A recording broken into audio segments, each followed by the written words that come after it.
Hi friends, இன்றைக்கி பார்த்திங்கன்னா பங்குனி உத்திரத்துக்கு நம்ம ஐயனுக்கு அபிஷேகம் பண்ண வீடியோ தான். இன்றைக்கி நான் பண்ணலை, அம்மா தான் பண்ணாங்க. நான் பண்ணக்கூடாது. அம்மா 5 அபிஷேகம் பண்ணியிருந்தாங்க. பால் அபிஷேகம், அப்புறம் தேன் அபிஷேகம், சந்தன அபிஷேகம், அப்புறம் விபூதி அபிஷேகம், கடைசியாக பார்த்திங்கன்னா பன்னீர் அபிஷேகம். இந்த ஒவ்வொரு அபிஷேகத்துக்கும் இடையில அம்மா தீபத்துக்கு ஆராதனை காட்டினாங்க. ஆராதனை காட்டிட்டு கடைசியாக பன்னீர் அபிஷேகம் பண்ணிவிட்டு நம்ம தண்ணி விட்டு இது செய்யக்கூடாது. அப்படியே நம்ம தொடச்சி மட்டும் ஐயனை மண்ணையில் உட்கார வச்சுக்கிடணும்.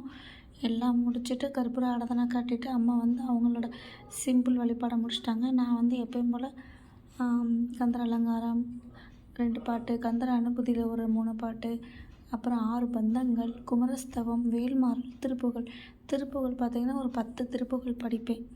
ரெகுலராக டெய்லியுமே நான் படிப்பேன். யாரெல்லாம் டெய்லி திருப்புகழ் படிப்பீங்க, எத்தனை திருப்புகழ் படிப்பீங்கன்னு கமெண்ட் பண்ணுங்கள். இன்றைக்கி யாரெல்லாம் விரதம் எடுப்பீங்கன்னு மறக்காமல் எனக்கு கமெண்ட் பண்ணுங்கள். நான் சிம்பிளாக தாங்க இன்றைக்கி பங்குனி உத்திர வழிபாடு முடிச்சுக்கிட்டோம். நாங்கள் வீட்டில் அம்மா தான் பண்ணாங்க. அடுத்தடுத்த வீடியோவில் ஐயனோடுக்கு சிறந்த உகந்த எல்லா பந்தங்களும், வேல்மாறல், திருப்புகழ் எல்லாத்தையும் அடுத்தடுத்து போஸ்ட் பண்ணுறதுக்கு நான் கண்டிப்பாக ட்ரை பண்ணுறேன். மறக்காமல் என் சேனலை சப்ஸ்கிரைப் பண்ணி வச்சுக்கோங்க.